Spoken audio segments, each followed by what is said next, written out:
পুজো উদ্বোধনে আনন্দের মাঝে মন ভারে বরিশা ক্লাবের। মুখ্যমন্ত্রীকে সামনে পেয়ে কান্নায় ভেঙে পড়েছেন পেহেলগাঁও হামলায় নিহত বিতান অধিকারীর বাবা মা।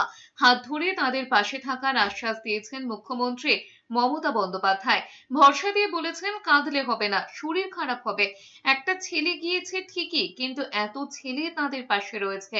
বিকেলে খিদিরপুর 25 পল্লী দিয়ে শুরু করে দক্ষিণ কলকাতার নামকরা পুজোগুলো পরপর পুজো উদ্বোধন করেছেন মুখ্যমন্ত্রী মমতা বন্দ্যোপাধ্যায়। কোথাও বাঙালি অস্মিতা, কোথাও আবার নতুন জিএসটি নিয়ে কেন্দ্রের সমালোচনা করেছেন। দেবী দুর্গার কাছে প্রার্থনা করেছেন পুজোর কটা দিন যাতে দুর্যোগ না আসে।